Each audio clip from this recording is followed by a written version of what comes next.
রান্নাঘরে ছুরি হাতে ছেলের ভালোবাসার নিবেদন। আমি হতবাক হয়ে গেল যখন ছেলে হঠাৎ বলল, মা, তোমার জন্য আমি সব কিছু করতে প্রস্তুত। আমি তোমাকে ভালোবাসি, স্ত্রী হিসেবে চাই। বিয়ে করো আমাকে। স্টোভে ভাত ফুটছিল, সবজি কাটছিলাম পাশে। ছেলে এসে আমার কাটা সবজি দেখে বলল, মা, তোমার হাতের রান্না খেয়ে আমি বড় হয়েছি। আমি হাসলাম, আরও বড় হতে হবে। এখনো অনেক কিছু শিখতে বাকি। সে আমার পাশে দাঁড়িয়ে ছুরি হাত থেকে নিয়ে বলল, আমি করি, তুমি একটু বিশ্রাম নাও। আমি অবাক, সে কখনো রান্নাঘরে ঢোকে না। তুই কাটতে পারবি? অবশ্যই পারব। দেখো আমি কেমন সুন্দর করে কাটি। সে বেগুন টুকরো করতে লাগল। আমি পাশে দাঁড়িয়ে দেখছিলাম। ছেলে বড় হয়েছে, নিজের কাজ নিজে করতে শিখছে। মনে মনে হাসছিলাম। সবজি কাটতে কাটতে সে হঠাৎ বলল, মা, তোমার জন্য আমি সব কিছু করতে প্রস্তুত। আমি তোমাকে ভালোবাসি, স্ত্রী হিসেবে চাই। বিয়ে করো আমাকে। আমি স্থির হয়ে দাঁড়িয়ে রইলাম। ছেলের হাতে ছুরি, সে বেগুন কাটছে। আমার দিকে তাকালো না, কাজ করতে লাগল। কি বলছিস তুই? আমি ফিসফিস করে জিজ্ঞেস করলাম। যা সত্যি তাই বলছি। সে এবার আমার দিকে তাকালো। আমি তোমাকে ভালোবাসি, মা। আর ছেলে হিসেবে নয়, একজন পুরুষ হিসেবে। আমি রান্নাঘর থেকে বেরিয়ে এলাম। পিছন থেকে তার গলা শুনতে পেলাম, আমি বুড়ো হওয়া পর্যন্ত তোমার দেখাশোনা করব। আজীবন তোমাকে সুখী রাখব। এই গল্পটি সম্পূর্ণ শুনলে আপনাদের পানি অটোমেটিক বের হয়ে যাবে, সো যত দ্রুত সম্ভব হাতের কাছে টিস্যু নিয়ে বসে পড়ো। বিছানার চাদর যেন নষ্ট না হয় সেটা সম্পূর্ণ খেয়াল রাখার অনুরোধ জানিয়ে গল্পটি এখন শুরু করব। তার আগে সর্বশেষ অনুরোধ, দয়া করে এমন পানি বের করার গল্প নিয়মিত শুনতে আমাদের চ্যানেলটি সকলেই সাবস্ক্রাইব করুন। ধন্যবাদ। হ্যালো বন্ধুরা, আমার নাম কাজুরি মিত্র। আমার বয়স 40 বছর। আমার স্বামীর নাম সৌনক মিত্র, বয়স 42 বছর। আমাদের 2 সন্তান, অংশুমান আর শ্রুতি। অংশুমান 18 বছর বয়সী, কলেজে পড়ে। শ্রুতি 11 বছর বয়সী, স্কুলে যায়। আজ আমি তোমাদের বলবো আমার জীবনের একটা অদ্ভুত ঘটনার কথা, যা আমার পরিবারকে সম্পূর্ণভাবে বদলে দিয়েছে। এই গল্পটা শোনার পর তোমরা হয়তো আমার অবস্থার কথা ভেবে কাঁদবে বা হাসবে, তা জানি না। তবে একটা জিনিস নিশ্চিত, এটা শোনার পর তোমার জীবন দেখার দৃষ্টিভঙ্গি বদলে যাবে। সব শুরু হয়েছিল গত বছরের শীতের একটা সন্ধ্যায়। আমি রান্নাঘরে ছিলাম। স্টোভে ভাত ফুটছিল, আর আমি বেগুন কাটছিলাম। আমার ছেলে অংশুমান সাধারণত রান্নাঘরে আসে না। কিন্তু সেদিন হঠাৎ সে এসে দাঁড়াল। মা, তোমার হাতের রান্না খেয়ে আমি বড় হয়েছি, সে আমার কাটা সবজি দেখে বলল। আমি হাসলাম, আরও বড় হতে হবে। এখনো অনেক কিছু শিখতে বাকি। সে আমার পাশে দাঁড়িয়ে ছুরি হাত থেকে নিয়ে বলল, আমি করি, তুমি একটু বিশ্রাম নাও। আমি অবাক হলাম। সে কখনো রান্নাঘরে ঢুকত না, এই প্রথম সাহায্য করতে চাইছে। তুই কাটতে পারবি? আমি জিজ্ঞেস করলাম। অবশ্যই পারব। দেখো আমি কেমন সুন্দর করে কাটি। সে বেগুন টুকরো করতে লাগল। আমি পাশে দাঁড়িয়ে দেখছিলাম। ছেলে বড় হয়েছে, নিজের কাজ নিজে করতে শিখছে। মনে মনে হাসছিলাম। সবজি কাটতে কাটতে সে হঠাৎ বলল, মা, তোমার জন্য আমি সব কিছু করতে প্রস্তুত। আমি তোমাকে ভালোবাসি, স্ত্রী হিসেবে চাই। বিয়ে করো আমাকে। আমি স্থির হয়ে দাঁড়িয়ে রইলাম। ছেলের হাতে ছুরি, সে বেগুন কাটছে। আমার দিকে তাকালো না, কাজ করতে লাগল। কি বলছিস তুই? আমি ফিসফিস করে জিজ্ঞেস করলাম। আমার শরীরের রক্ত হিম হয়ে গেল। এটা কি শুনছি আমি? যা সত্যি তাই বলছি। সে এবার আমার দিকে তাকালো। আমি তোমাকে ভালোবাসি, মা। আর ছেলে হিসেবে নয়, একজন পুরুষ হিসেবে। আমি রান্নাঘর থেকে বেরিয়ে এলাম। আমার শরীর কাঁপছিল। পিছন থেকে তার গলা শুনতে পেলাম, আমি বুড়ো হওয়া পর্যন্ত তোমার দেখাশোনা করব। আজীবন তোমাকে সুখী রাখব। আমি দ্রুত আমাদের বেডরুমে গিয়ে ঢুকলাম এবং দরজা বন্ধ করে দিলাম। আমার হৃদস্পন্দন দ্রুত হয়ে উঠল। আমার কি করা উচিত বুঝতে পারছিলাম না। আমার নিজের ছেলে কিভাবে এমন অস্বাভাবিক কথা বলতে পারে? সেটা সত্যিই অংশুমান ছিল, নাকি অন্য কিছু ঘটছে এখানে? অবশেষে আমি সিদ্ধান্ত নিলাম, আমার স্বামী সৌনক ফিরে এলে তাকে সবকিছু বলব। তিনি অফিস থেকে রাত 8টার দিকে ফিরবেন। আমি বাকি সন্ধ্যাটা ঘরের ভিতরেই কাটালাম, বাইরে যাওয়ার সাহস পেলাম না। রাত 8টা নাগাদ সৌনক ফিরে এলো। আমি তাকে সবকিছু বললাম। প্রথমে সে বিশ্বাস করতে চাইল না, তারপর খুব চিন্তিত হয়ে পড়ল। এটা অসম্ভব, সৌনক বলল। অংশুমান এমন কখনোই বলতে পারে না। হয়তো তুমি ভুল বুঝেছ, কাজরি। না, আমি ঠিকই শুনেছি, আমি দৃঢ়তার সাথে বললাম। আমার নিজের কানে শুনেছি গু। সৌনক অংশুমানের ঘরে গেল কথা বলার জন্য। কিছুক্ষণ পর ফিরে এসে বলল, সে তো বলছে সে তোমার সাথে কথাই বলেনি আজ সারাদিন। সে তার বন্ধুর বাড়ি থেকে মাত্র ফিরেছে গিউ। আমার মাথা ঘুরে গেল। কি বলছো তুমি? সে তো আমার সামনেই ছিল। আমার হাত থেকে ছুরি নিয়ে বেগুন কাটছিল গু। এবার সৌনক সত্যিই চিন্তিত হয়ে পড়ল। চলো অংশুমানের সাথে একসাথে কথা বলি গু। আমরা অংশুমানের ঘরে গেলাম। সে বইয়ের পাতায় মনোযোগ দিয়ে পড়াশোনা করছিল। অংশু, তুই কি আজ বিকেলে রান্নাঘরে গিয়েছিলিস? সৌনক জিজ্ঞেস করল। না বাবা, আমি তো বিকেল 4টা থেকে রাজের বাড়িতে ছিলাম। সবে এসেছি ঘু। অংশুমান বইয়ের পাতা থেকে চোখ না তুলেই উত্তর দিল। কিন্তু আমি তো তোকে দেখেছি, আমি বললাম, কণ্ঠস্বরে ভয় ফুটে উঠল। অংশুমান এবার আমার দিকে তাকাল। মা, তুমি ঠিক আছো? আমি সারাদিন বাড়িতেই ছিলাম না গিয়ে। আমি একটু হতবুদ্ধি হয়ে গেলাম। তারপর হঠাৎ একটা সন্দেহ জাগল মনে। তুই রাজের বাড়িতে গিয়েছিলিস? এটা প্রমাণ করতে পারবি? অংশুমান মোবাইল বের করে দেখাল সে রাজকে বিকেল 3:50 কল করেছিল এবং তারপর থেকে একাধিক সময়ে লোকেশন শেয়ার করেছে। এমনকি রাজের সাথে সেলফি তুলেছিল যেটার টাইম স্ট্যাম্প ছিল বিকেল 5:20। আমার মাথাটা ঘুরতে লাগল। তাহলে কে ছিল রান্নাঘরে? কে এসেছিল আমার সামনে ছেলের রূপ ধারণ করে? সেদিন রাতে আমার ঘুম হল না। আমি কি পাগল হয়ে যাচ্ছি? নাকি আমাদের বাড়িতে কোনো ভূত আছে? পরদিন সকালে সৌনক বলল, আমি একটা ক্যামেরা লাগাবো রান্নাঘরে।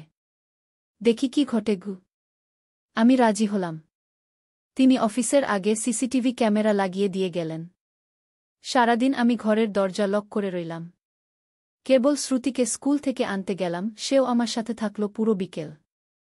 সন্ধ্যায় সৌনক ফিরে এসে সিসিটিভি ফুটেজ দেখার জন্য বসল। আমিও পাশে বসলাম।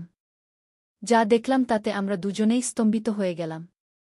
ফুটেজে দেখা গেল, বিকেলে ঠিক যখন আমি রান্নাঘরে কাজ করছিলাম, সত্যিই কেউ একজন আমার পাশে এসে দাঁড়িয়েছিল। কিন্তু সে অংশুমান নয়, একজন অপরিচিত লোক, যার চেহারা অংশুমানের মতো, তবে বয়স অনেক বেশি, প্রায় 30-এর কাছাকাছি। এটা কে? সৌনক চিৎকার করে উঠল। আমি জানি না, আমার গলা কাঁপছিল। অংশুমান এবং শ্রুতিও এসে দাঁড়াল। কি হয়েছে বাবা? অংশুমান জিজ্ঞেস করল। সৌনক ফুটেজ দেখাল। অংশুমান বিস্মিত হয়ে বলল, এ তো আমি নই। এই লোকটা কে? আমরা সবাই ভয়ে স্তব্ধ হয়ে গেলাম। আমাদের বাড়িতে একজন অপরিচিত লোক ঢুকেছে, আমার সাথে কথা বলেছে এবং তারপর কোথায় গেল কেউ জানে না। সৌনক পুলিশে ফোন করল। পুলিশ এসে ফুটেজ দেখল এবং বাড়ি খুঁজে দেখল। কোনো লোক নেই। তারা ফুটেজ নিয়ে গেল এবং বলল তারা সন্ধান করবে। পরের কয়েকদিন আমরা অতিরিক্ত সতর্ক ছিলাম। সৌনক বাড়ির সব দরজা জানালায় অতিরিক্ত তালা লাগাল। অংশুমান আর বাইরে বন্ধুদের বাড়ি যেত না, শ্রুতিকে স্কুল থেকে আনা নেওয়া করত সৌনক নিজে। 1 সপ্তাহ পরে পুলিশ থেকে ফোন এলো। তারা আমাদের থানায় যেতে বলল। আমরা গেলাম। অফিসার দীপঙ্কর সেন আমাদের একটা সদ্য তোলা ছবি দেখালেন। এই লোকটাকে চেনেন? ছবি দেখে আমি চমকে উঠলাম। হ্যাঁ, এই লোকটাই আমার বাড়িতে ঢুকেছিল। এর নাম রাজীব সেন। একজন ক্রিমিনাল সাইকোলজিস্ট। ইনি গত 3 মাস ধরে নিখোঁজ ছিলেন, অফিসার বললেন। রাজীব? আমি অবাক হয়ে জিজ্ঞেস করলাম। কিন্তু এই লোক আমার বাড়িতে কেন আসবে? অফিসার একটা ফাইল বের করলেন। আপনার কি একটা ডায়েরি আছে যেটা আপনি প্রায় 20 বছর আগে লিখতেন? আমি অবাক হয়ে গেলাম। হ্যাঁ, কলেজে পড়ার সময় লিখতাম। কিন্তু সেটা তো কোথায় যেন রেখেছি মনে করতে পারছি না গি। সেটা রাজীবের বাড়ি থেকে পাওয়া গেছে। উনি অনেক বছর ধরে আপনার উপর গবেষণা করছিলেন। উনি একটা বই লিখছিলেন অবসেসিভ লাভ ডিসঅর্ডার নিয়ে। আপনার ডায়েরি উনার কেস স্টাডি ছিল গো। আমি বিস্মিত হয়ে গেলাম। কিন্তু আমার ডায়েরি উনার কাছে গেল কিভাবে? আমরা তদন্ত করে দেখেছি, অফিসার বললেন। আপনি কি 20 বছর আগে রিয়া নামে একজন রুমমেটের সাথে থাকতেন? হ্যাঁ, আমি বললাম। কলেজের প্রথম বছরে রিয়া ছিলেন রাজীবের বোন। উনি আপনার ডায়েরি চুরি করে ভাইকে দিয়েছিলেন। রাজীব মানসিক রোগী এবং আপনার ডায়েরি পড়ে আপনার প্রতি অবসেশন ডেভেলপ করেন। আপনি তখন অবশ্য জানতেন না এই বিষয়ে কি। আমার শরীর শিউরে উঠল। ২০ বছর ধরে একজন মানসিক রোগী আমাকে ফলো করছিল। আমরা সন্দেহ করছি উনি আপনার বাড়ি আগেও অনেকবার এসেছেন, অফিসার চালিয়ে গেলেন আপনার অনুপস্থিতিতে। উনার বাড়ি থেকে আপনার পরিবারের অনেক ছবি পাওয়া গেছে কি। আমি ভয়ে কেঁপে উঠলাম। সৌনক আমার হাত ধরে শক্ত করে চেপে ধরল। কিন্তু উনি অংশুমানের মতো দেখতে কেন, সৌনক জিজ্ঞেস করলেন। আমরা সন্দেহ করছি উনি কসমেটিক সার্জারি করিয়েছেন। উনার ধারণা ছিল যদি তিনি আপনার ছেলের মতো দেখতে হন, তাহলে আপনি উনাকে নিজের ছেলের মতো দেখবেন এবং ভালোবাসবেন। তারপর ধীরে ধীরে তিনি আপনাকে বোঝাতে চেয়েছিলেন যে আপনার ছেলে আসলে উনাকে ভালোবাসে এবং এভাবে তিনি আপনার জীবনে ঢুকে পড়বেন। এটা বিপস, আমি চিৎকার করে উঠলাম। হ্যাঁ, এটা সাইকোপ্যাথিক বিহেভিয়ার। আমরা উনাকে কাস্টডিতে নিয়েছি। উনি মেন্টাল হাসপাতালে থাকবেন। আপনার আর ভয় পাওয়ার কারণ নেই। কিন্তু আমি শান্তি পেলাম না। আমি ২০ বছর ধরে একজন ক্রিমিনাল সাইকোলজিস্টের অবসেশন ছিলাম, যে আমার ছেলের রূপ ধারণ করেছিল আমার কাছে আসার জন্য। সেদিন থেকে আমরা বাড়ি বদলে ফেললাম। নতুন শহরে চলে এলাম, নতুন করে জীবন শুরু করলাম। কিন্তু সেই ভয়ঙ্কর অভিজ্ঞতা আমাকে এখনও তাড়া করে। প্রতি রাতে কখনো কখনো স্বপ্নে দেখি রাজীব আমার ছেলের রূপে আমার সামনে দাঁড়িয়ে আছে, হাতে ছুরি নিয়ে। আমার গল্প এখানেই শেষ। কিন্তু এর শিক্ষা হল, কখনো কাউকে খুব বেশি বিশ্বাস করো না, এমনকি যদি সে তোমার নিজের পরিবারের সদস্যের মতো দেখায়। সাবধান থাকো, তোমার চারপাশে কি ঘটছে সেটা বুঝার চেষ্টা করো। এবং কখনো ভুলে যেও না যে এই পৃথিবীতে অনেক অসাধারণ এবং রহস্যময় জিনিস আছে যা আমরা কল্পনাও করতে পারি না। কিন্তু এই গল্পের আরেকটা দিক আছে যেটা আমি এখনো বলিনি। রাজীবকে গ্রেফতার করার ৬ মাস পর আমার কাছে একটা চিঠি এলো। সেটা রাজীবের থেকেই। সেই চিঠিতে লেখা ছিল, প্রিয় কাজরি, তুমি হয়তো ভাবছ আমি পাগল, একজন সাইকোপ্যাথ। কিন্তু আসল সত্য তুমি জানো না। আমি তোমাকে বাঁচাতে এসেছিলাম। তোমার ছেলে অংশুমান, সে আসলে তোমাকে সত্যিই স্ত্রী হিসেবে দেখে। আমি এই বিষয়ে গবেষণা করেছি বছরের পর বছর। সে কখনো এটা প্রকাশ করবে না, কিন্তু এর নাম ওডিপাস কমপ্লেক্স। আমি এটা প্রমাণ করতে পারি। আমি তোমাকে সাবধান করতে এসেছিলাম। পুলিশ আমাকে বিশ্বাস করেনি। ভবিষ্যতে সাবধান থেকো। তুমি দুঃস্বপ্ন মনে করছো যা আসলে সত্য। তোমার চিরকালের রাজীব। আমি চিঠিটা সৌনককে দেখালাম। সে বলল এটা আরেকটা পাগলামি বলে উড়িয়ে দিতে। কিন্তু আমার ভিতরে একটা সন্দেহ ঢুকে গেল। সত্যিই কি অংশুমান এমন কিছু ভাবত? নাকি রাজীব মিথ্যা বলছে? পরদিন থেকে আমি অংশুমানকে আর চোখে দেখতে শুরু করলাম। তার আচরণে কোনো অস্বাভাবিকতা দেখা যায় কি না। কিন্তু না, সে সাধারণ টিনেজারের মতোই ব্যবহার করল। স্কুলে গেল, বন্ধুদের সাথে আড্ডা দিল, মোবাইলে গেম খেলল। তবে একদিন গভীর রাতে, যখন আমি ঘুম থেকে উঠে পানি খেতে যাচ্ছিলাম, তখন অংশুমানের ঘর থেকে একটা আলো দেখা গেল। দরজাটা সামান্য ফাঁক ছিল। আমি উকি দিয়ে দেখলাম সে তার ডেস্কে বসে কি একটা লিখছে। আমি চুপ করে দাঁড়িয়ে রইলাম। কয়েক মিনিট পর সে যা লিখছিল সেটা বন্ধ করল এবং তার বিছানার নিচে কিছু একটা লুকিয়ে রাখল। তারপর ঘুমোতে গেল। পরদিন যখন সে স্কুলে গেল, আমি তার ঘরে ঢুকলাম। বিছানার নিচ থেকে একটা পুরানো ডায়েরি বের করলাম। সেটা খুলে দেখলাম সাধারণ ডায়েরি নয়, একটা কবিতার বই। অংশুমান কবিতা লিখত, এটা জানতাম না। আমি পাতাগুলো ওল্টাতে লাগলাম। বেশিরভাগ কবিতাই প্রেমের। তারপর আমি একটা পাতা দেখলাম যেখানে লেখা ছিল, তোমাকে ভালোবাসি মাগি। আমার হাত কাঁপতে লাগল। কিন্তু কবিতাটা পড়ে বুঝলাম, এটা ছিল একজন সন্তানের তার মায়ের প্রতি স্বাভাবিক ভালোবাসা। কোনো অস্বাভাবিক কিছু নয়। রাজীবের দাবি মিথ্যা প্রমাণিত হল। তবে আমাকে নিশ্চিত হতে হবে। আমি একজন সাইকিয়াট্রিস্টের সাথে দেখা করলাম এবং পুরো ঘটনা বললাম। সাইকিয়াট্রিস্ট ডা রেবা সিংহ বললেন, দেখুন, ওডিপাস কমপ্লেক্স এটা একটা ফ্রয়েডিয়ান ধারণা, যেটা এখন অনেকটাই অপ্রচলিত। আধুনিক সাইকোলজিতে এটাকে বৈজ্ঞানিকভাবে প্রমাণিত সিন্ড্রোম হিসেবে ধরা হয় না। রাজীব যদি সত্যি এই বিষয়ে গবেষণা করতেন, তিনি জানতেন এটা। তাই আমার মনে হয় তিনি আপনাকে ভয় দেখাচ্ছেন। তাহলে আমার কি করা উচিত? আমি জিজ্ঞেস করলাম। রাজীব থেকে দূরে থাকুন, ডা সিংহ বললেন। উনার থেকে আর কোনো চিঠি আসলে খুলবেন না, পুলিশকে জানান। উনি একজন মানসিক রোগী, উনার কথা বিশ্বাস করার কোনো কারণ নেই গে। আমি বাড়ি ফিরে সব কথা সৌনককে বললাম। সে আমাকে আশ্বস্ত করল যে সব ঠিক আছে। আমরা কাউকে এই বিষয়ে জানাব না, অংশুমানকেও না। কিন্তু আমার মনে শান্তি ছিল না। রাতে ঘুমোতে পারতাম না। যদি রাজীব আবার আসে? যদি আমাদের খুঁজে বের করে? 1 মাস পরে আমি আরেকটা চিঠি পেলাম। এবার সেটা রাজীবের থেকে নয়, হাসপাতাল থেকে। মান্নিয়া কাজুরি মিত্র। আমরা দুঃখের সাথে জানাচ্ছি যে রাজীব সেন আত্মহত্যা করেছেন। তার আত্মহত্যার আগে তিনি একটি চিঠি লিখে গেছেন, যেটা আমরা এই চিঠির সাথে পাঠাচ্ছি। আমরা আপনার প্রতি আন্তরিক সমবেদনা জানাচ্ছি। যথাবিহিত সম্মানযুক্ত ডা প্রতীক ঘোষ, মেডিকেল সুপারিনটেনডেন্ট গু। আমি দ্বিতীয় চিঠিটা খুললাম। রাজীবের হাতের লেখা। প্রিয় কাজরি, আমি জানি তুমি আমাকে বিশ্বাস করবে না। তাই আমি এই পৃথিবী ছেড়ে যাচ্ছি। কিন্তু আমি যাওয়ার আগে সত্যটা বলে যেতে চাই। আমি তোমার কলেজের সময়ের রুমমেটের ভাই নই। আমি তোমার আসল ভাই।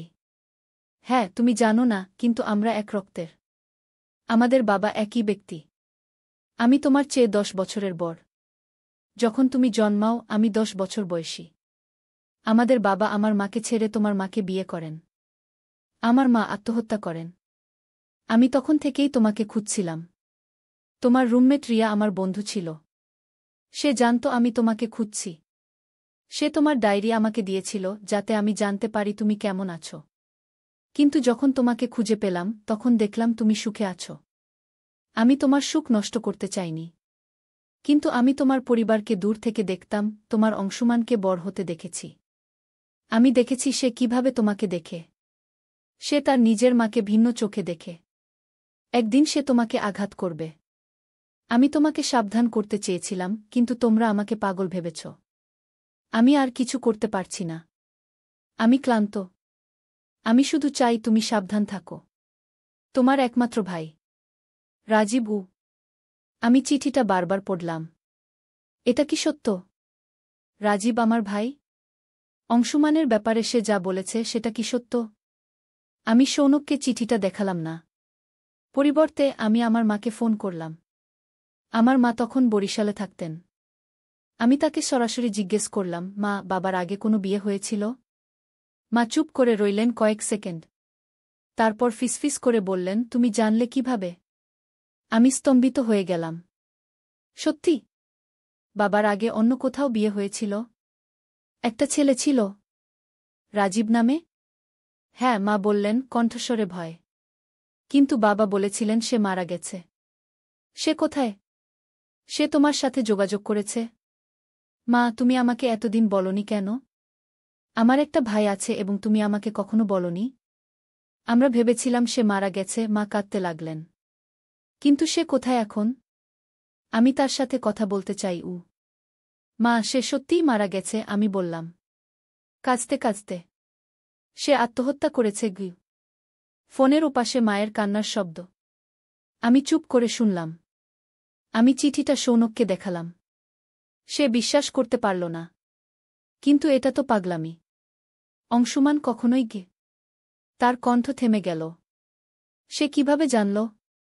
তোমার বাবা? তোমার মা? আমি মাকে জিজ্ঞেস করেছি, সব সত্যি আমি বললাম। সেদিন রাতে আমি অংশুমানের বিছানার নিচে লুকানো ডায়েরিটা আবার খুঁজলাম। এবার আমি পুরো ডায়েরি পড়লাম। এবং যা দেখলাম তাতে আমি ভেঙে পড়লাম। আমি জানি এটা অস্বাভাবিক, একটা পাতায় লেখা ছিল। আমি জানি এটা পাপ। কিন্তু আমি মাকে ভালোবাসি, একজন নারী হিসেবে। আমি দেখি তাকে যখন সে ঘুমায়। আমি কল্পনা করি আমি বাবার জায়গায়। এটা কি আমাকে একজন খারাপ মানুষ করে? আমি কি করব? আমার হাত থেকে ডায়েরি পড়ে গেল। আমি স্তব্ধ হয়ে বসে রইলাম। রাজীব সত্যি বলেছিল।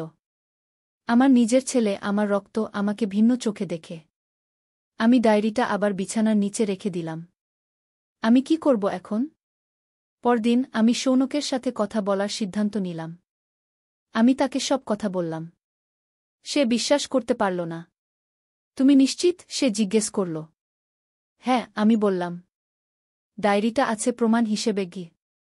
আমরা কি করব এখন? সৌনক জিজ্ঞেস করল।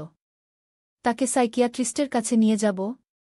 কিন্তু সে তো বুঝবে আমরা তার ব্যক্তিগত ডায়েরি পড়েছি। আমরা সিদ্ধান্ত নিলাম আমরা একজন পারিবারিক সাইকিয়াট্রিস্টের সাথে দেখা করব। অংশুমানকে বলব এটা সাধারণ পারিবারিক কাউন্সেলিং। দা সিংহ নিজেও একজন পারিবারিক সাইকিয়াট্রিস্ট, তার সাথে দেখা করার সিদ্ধান্ত নিলাম। দা সিংহ আমাদের সবাইকে একসাথে দেখলেন, তারপর আলাদা আলাদা। তিনি অংশুমানের সাথে দীর্ঘ সময় কথা বললেন। পরে আমাদের বললেন অংশুমান সত্যিই একটা মানসিক জটিলতায় ভুগছে। এটা ওডিপাস কমপ্লেক্স নয়, কিন্তু একটা জটিল ইমোশনাল অ্যাটাচমেন্ট যা সময় দিয়ে ঠিক করা যাবে। আমি তার সাথে নিয়মিত সেশন করব। চিন্তার কিছু নেই গি।